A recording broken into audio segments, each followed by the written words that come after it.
There is still a good chance that head coach Jim Harbaugh sticks with Michigan after the 2023 season, but if he does make the jump, the only team I could see him leaving the college ranks for is the Chargers. You are Locked On Chargers, your daily podcast on the Los Angeles Chargers, part of the Locked On Podcast Network, your team every day.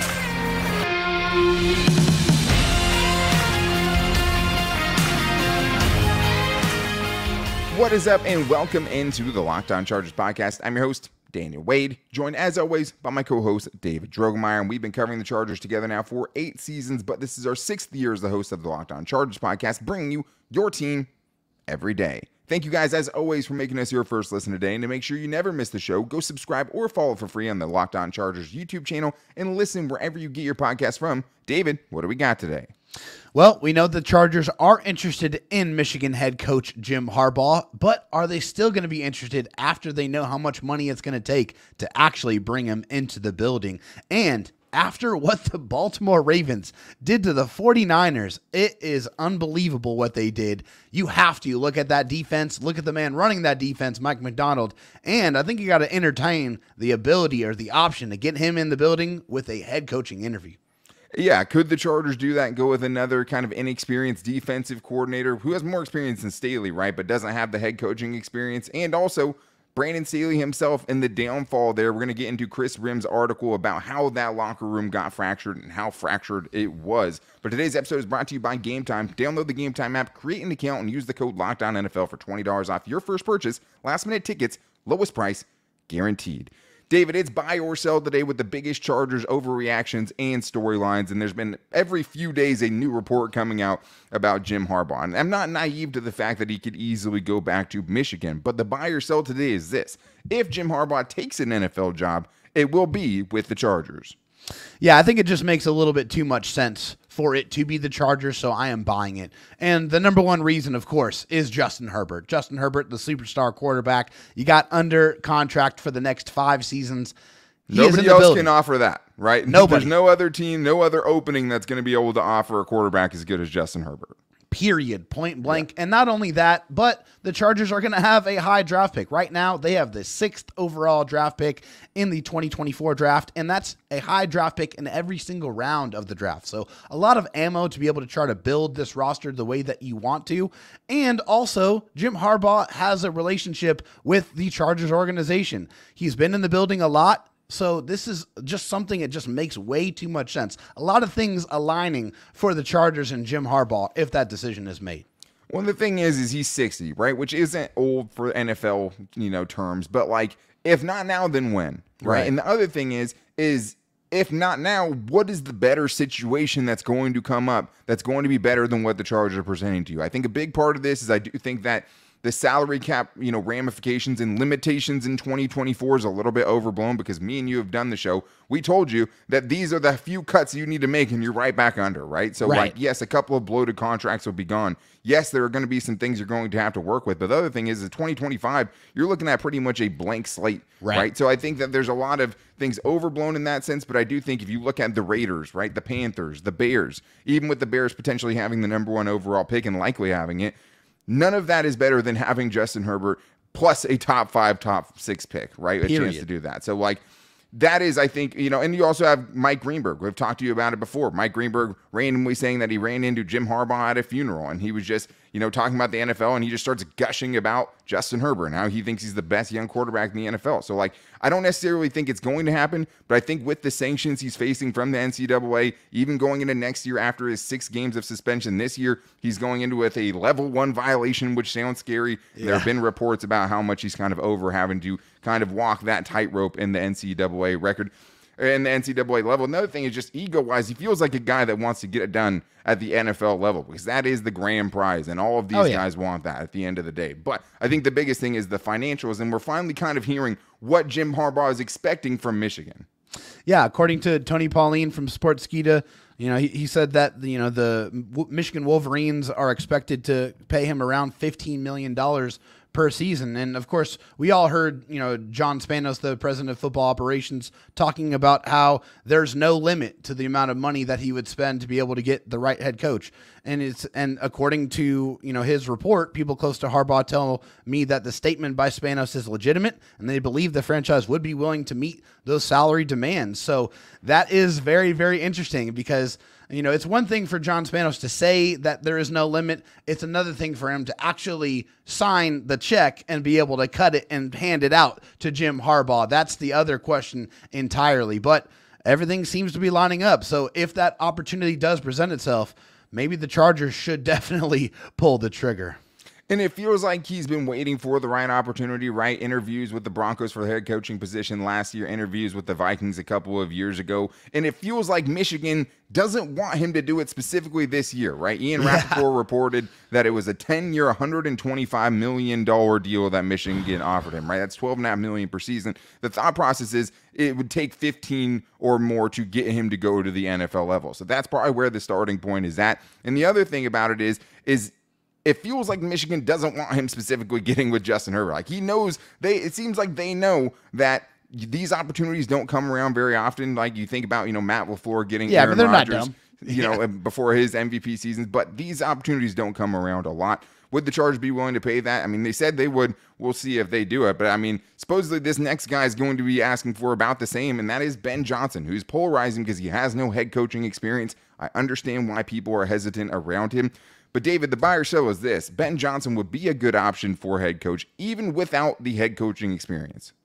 Yeah, I'm going to buy it. I mean, I think you look at, Justin Herbert and the turnover that he's had at the offensive coordinator position dating back to his college years. It's just been a lot of inconsistency in that. So getting a head coach that is also, the offensive, play caller is a guy that, is going to be able to grow with Justin Herbert and is going to be able to be there with him. And he's been really good, right? Yeah, and he's been extremely good. Yeah, you look at it, scored 30-plus points 9 times this season, 5th in points per game, 3rd in yards per game, 3rd in touchdowns per game, 5th in yards per rush, 3rd in yards per game, and 5th in passing yards per game. So extremely well balanced. Doesn't matter if they want to throw the ball or run the ball. They're doing it at a very high level. Yeah, and I mean, I think, the inexperience definitely shows. He is one of the next, wonderkin guys. I mean, I've said before, don't let Mike McCoy scare you away from someone like Ben Johnson, because not only do they have as many 30-point games as you said, right, but they've only had 2 games this year where they scored less than 20 points. Love that. You have the peaks without as many of the valleys, and in 2022, they were pretty much just as good offensively with Jared Goff, right? He's doing this with Jared Goff, but he is one of those guys that, I mean, I think the understated part of it is he's actually been calling plays for about 2.5 seasons because the Lions started 2021 0-8 with their offensive coordinator being none other than Anthony Lynn, who got demoted after the 0-8 start. Ben Johnson ends up coming in and their offense looked a lot better. But I also think the big thing here is, I think people overvalue the talent, especially at the skill position, right? The skill positions that the Lions have, because if I asked you right now who the Lions' number 2 wide receiver is, you probably wouldn't be able to tell me, right? Like if you asked me who number 3 was, unless you play fantasy, I mean, even then, these are not really fantasy relevant people, right? It's Josh Reynolds, right? It's Khalif Raymond. Like these aren't names that scare anybody. Who? But he's maximizing it. They do have a really, really good offensive line, and I think you'd hope that he could come and, see how important that is and want to get the Chargers to that spot, rebuild that, right? Yeah. Yeah, and he's been a tight ends coach. He's been a wide receivers coach. He's been a quarterback coach. He used to work with the Dolphins, has 11 seasons of NFL experience, right? So he has experience at the NFL level for over a decade. So, it is tough. But I think this was another thing that kind of sold me a little bit too from Bengals head coach Zach Taylor, who said, I've always tried to find a place for him on my staff, whether it's offense, defense, special teams. It doesn't matter. He's one of those guys you want on your staff because he's brilliant.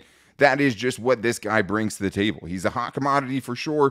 He's denied that it's going to cost $15 million per season to get him because that's what Josina Anderson reported, and she's doubled down on it. So I don't know what the price is going to be on it.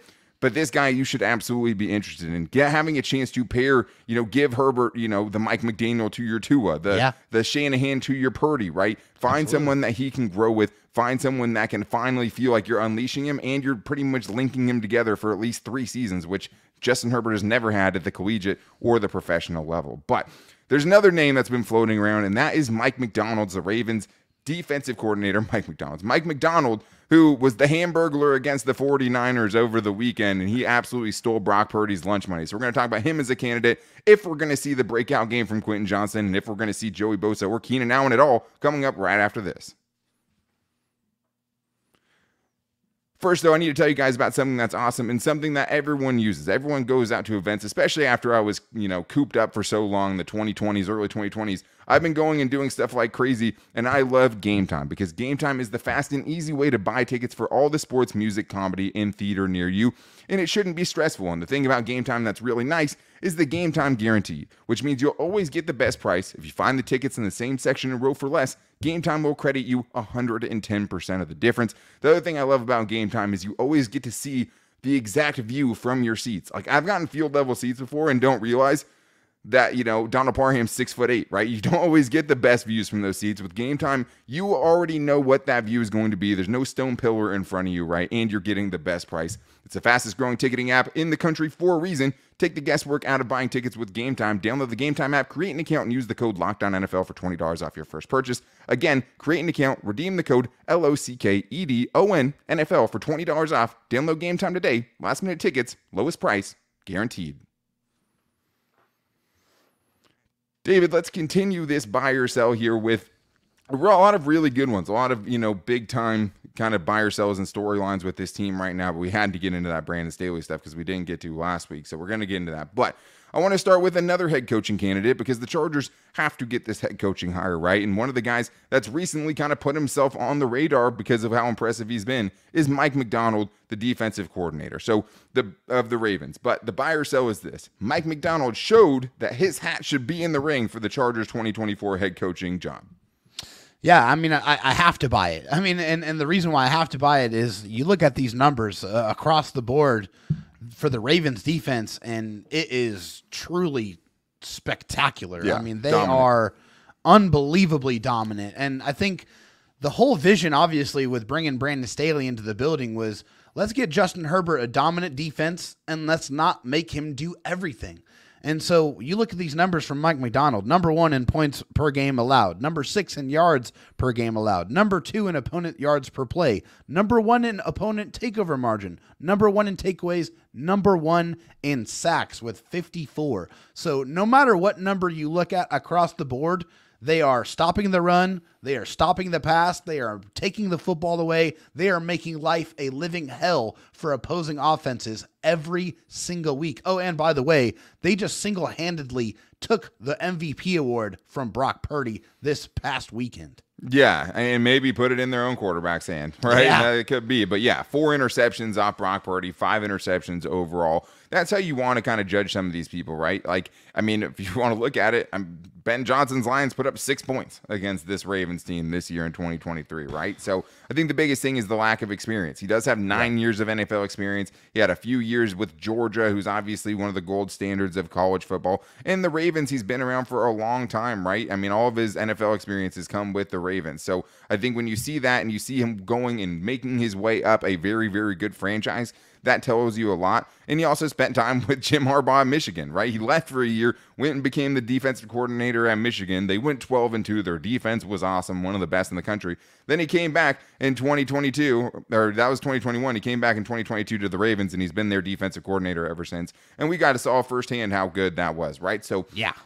I buy the fact that they should give him the interview. I would sell him right now as the Chargers' next head coach just because like, I just don't know. Like I'm leaning offense and Jim Harbaugh. Like that's where I'm going to go right away. If you're going defensive minded, then you start bringing the Belichicks and the Dan Quinns into the conversation, and we can talk about that, right? But I want to get into this next buy or sell here, Dave, because one guy we didn't really talk about in the recap show yesterday of the Bills game was Quinton Johnson, because we didn't see the big game from Quinton Johnson. And as the season keeps going, David, now we've gotten to the point where there's 2 games left. So the buy or sell is this. We are not going to see the breakout game for Quinton Johnson.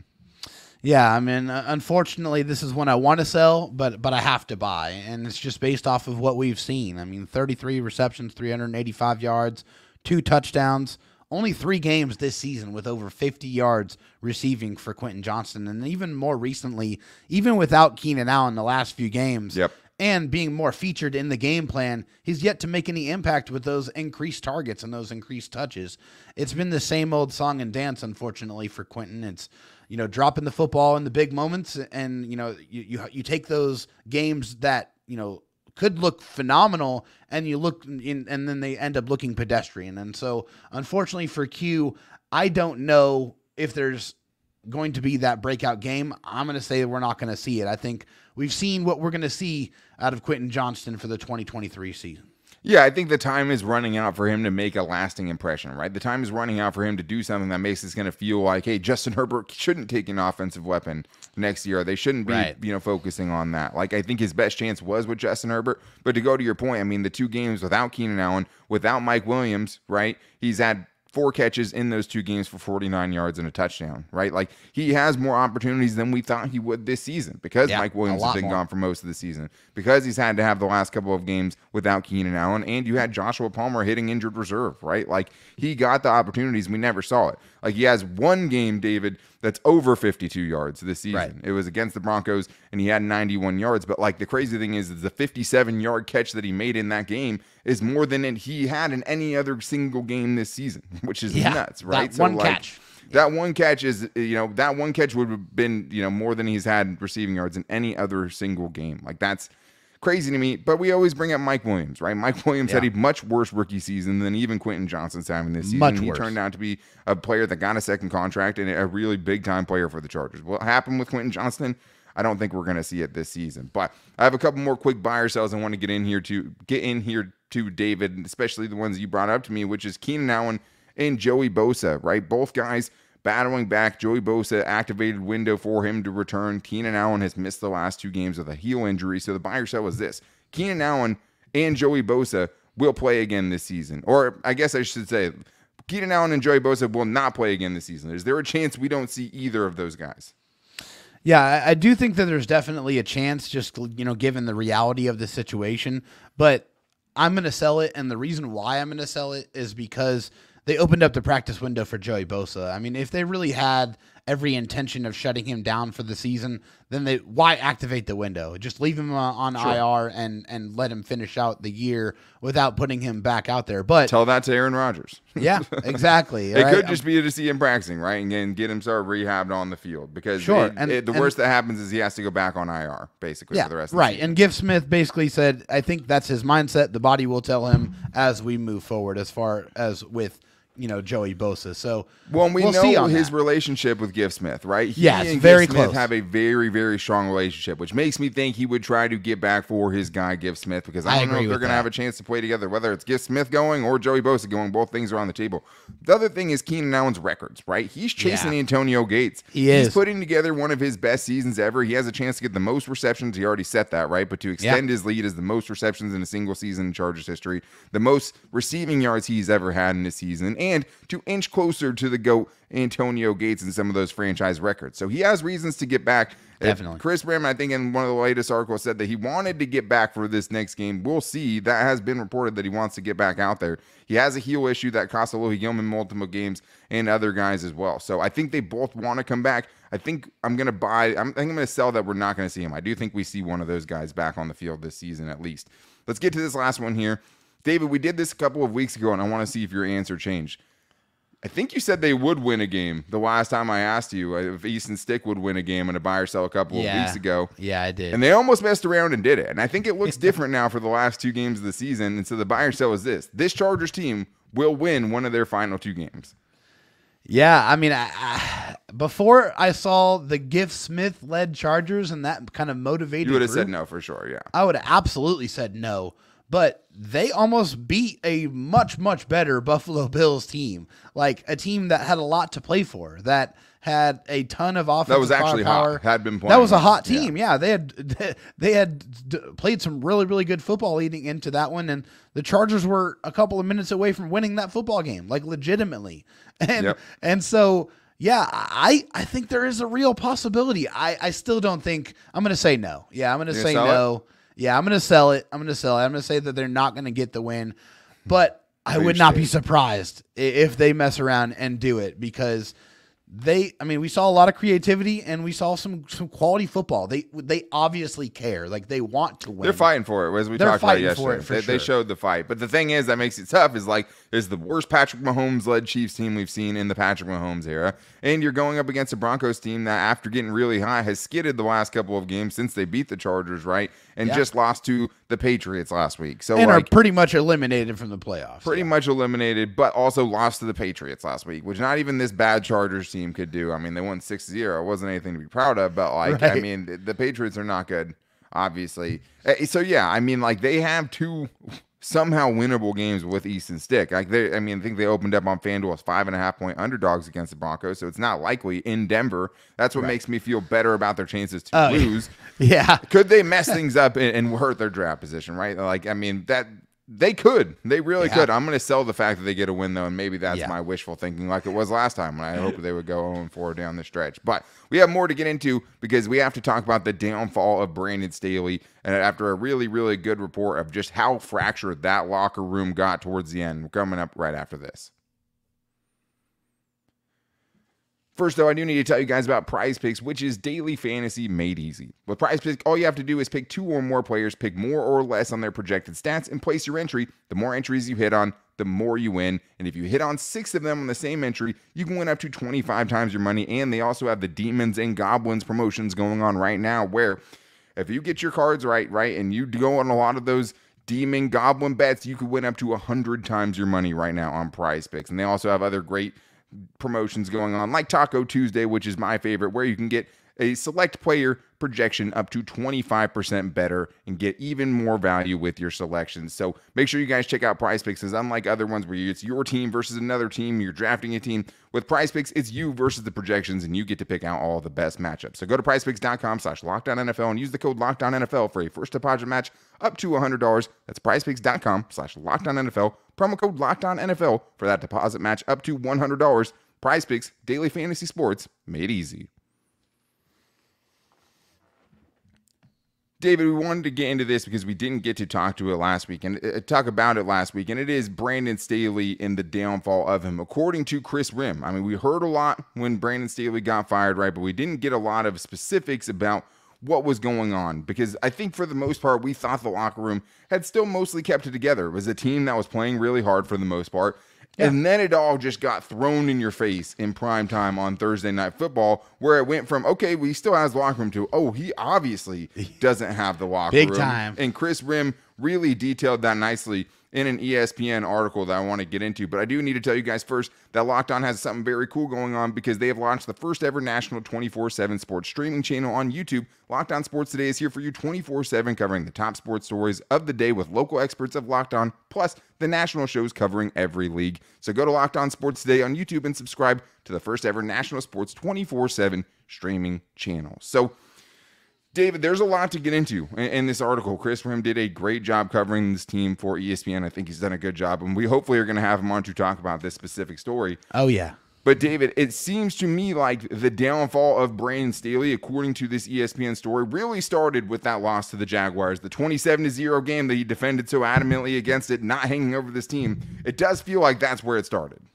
It definitely is, and I think it starts with the messaging that the players heard in the locker room after that game, and how that did not resonate with the players. According to Chris Rim in his article, he said, Brandon Staley said games like this happen in the NFL. The message annoyed some players, especially those who had played on other teams and experienced postseason success.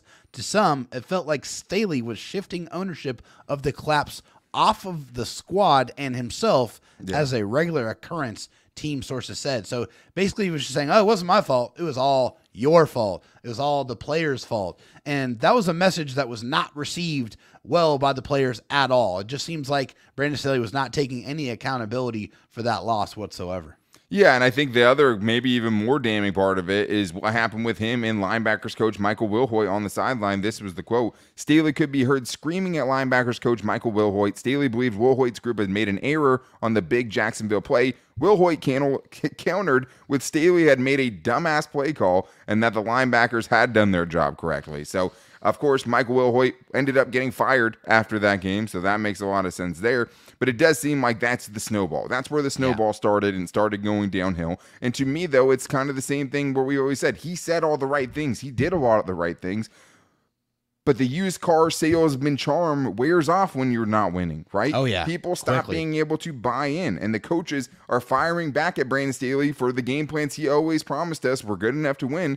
His own coaches were telling you that it wasn't, right? And I think that loss was really compounded. I think if they would have gotten off to a hot start this season, maybe they could have overcome some of that, but they didn't. And I think that those late losses early in the season really compounded and added to that snowball that turned into an avalanche that fractured this locker room. So we have to talk about birthday gate, right? Yeah. What everyone's talking about, Brandon Staley not telling people happy birthday. So basically what Chris Rim is saying here is that there were Staley guys, and that was rubbing a lot of players the wrong way. And you could tell the glowing way he talked about certain players, who his guys were, right? And all the guys he had played with before, the Sebastian Joseph days, the Khalil Max, guys like that.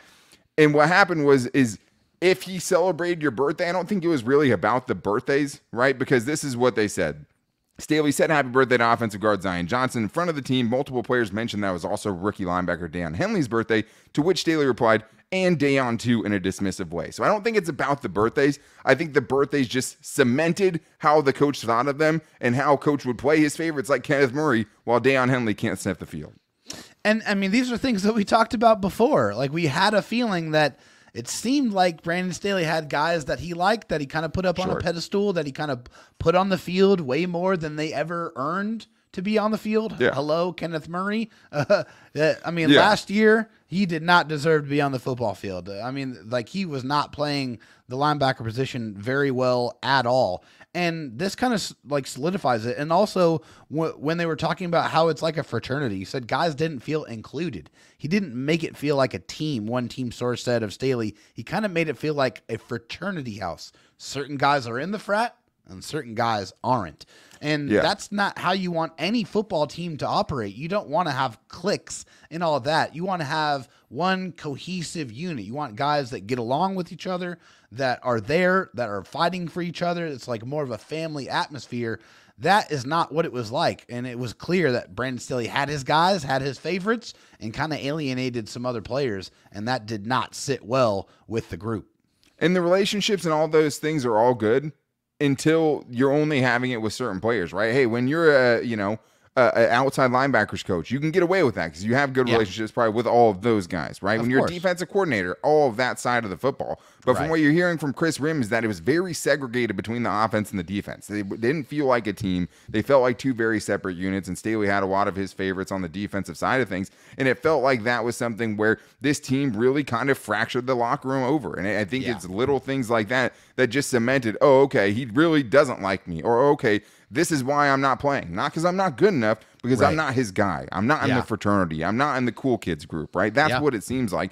And it felt like, you need all these guys to buy in, especially in Brandon Staley's defense. Like, if you don't have 11 guys fully bought in, it's never going to work. And I think we've seen that, right? I think you saw that they didn't have that buy-in defensively. And even with Brandon Staley got to go get all of his guys, all of the guys who played for him before, it still didn't work. They went and signed the free agent he wanted that could do all the right things in his defense. Still didn't work, right? Nope. And I think that the thing is like Brandon Staley had a good message. He came in with his family. He said all the right things. But when you lose, the charm wears off, right? Quickly. Like, the shine isn't there anymore, and you just look like a snake oil salesman. And one of the biggest quotes from this is, sometimes Staley was just too damn smart for his own good. Like, I think he had the vision there. He just could never deliver it. That's exactly right. I mean, it's just one of those things where you can draw up plays on the chalkboard. You can draw up any kind of defense to combat any type of offense on the chalkboard. But when it happened to be in practice, it didn't actually work out. And so in the game, especially in the games, right? Yeah, that's what I'm saying. You just never got the desired results. And when you have a defensive head coach that had a bottom 5 defense, and you didn't win a lot of football games, those messages started to fall on deaf ears more and more and more until it came to a head and exploded by him basically regurgitating the same message in that loss to the Raiders that they had with the loss to the Jacksonville Jaguars in the playoffs. And that was the definite straw that broke the camel's back. Yeah, and I mean, there's people saying, hey, people weren't laughing the same way at the Staley jokes anymore. Like, hey, he keeps having these embarrassing performances and just basically chalking it up to, oh, hey, this happens. Not, hey, this happened because we're not good enough, right? Like, and I think the thing is just like there is some good. Like Quinton Johnson outlined, how he helped him and nurtured him in his first season. Obviously, like there were times that him going to bat, I think, was definitely the right thing to do. Yeah. But when you're not doing it from everyone, it's going to create a divide. And I think at the end of the day, you're fired because your team wasn't good enough. You didn't get the results that you wanted. Your defense was never good consistently throughout those 3 years. But how much of that was because this fractured, culture that you put in this locker room, right? Because you came in to stop the charging, you couldn't do it, and then all those good things, those good plans, those good words that you were so good at acing every press conference started falling on deaf ears, and that was the beginning of the end for Brandon Staley and exactly what they have to avoid this next time around, because they have to get it right for Justin Herbert. And if they have another Brandon Staley-like strikeout again, who knows what this team's going to be like in a couple of years. But that is going to wrap things up for today's show. The good news is tomorrow is Crossover Thursday, one of the best days of the week. Me and Sarah Bettinger of Locked On Broncos are going to get into the biggest matchups and best storylines going into this one. So to make sure you guys don't miss it, go subscribe to the Locked On Chargers YouTube channel and listen wherever you get your podcast from. We love the podcast audience as always. And you can also find the show every day on our social media. You can find us on Twitter at Locked On Chargers. Locked On LAC is where you can find us on Twitter. You can find us on Instagram at Locked On Chargers and our Locked On Chargers Facebook page. You can also find me on Twitter at Dan Talk Sports and David Drogemeyer at Dro Talk ST. We might do a Chargers fan mail show on Friday too. Maybe mix things up with the keys for success on that one. But tomorrow is Crossover Thursday, so make sure you guys are back here for that. Until then, take it easy and go Bolts.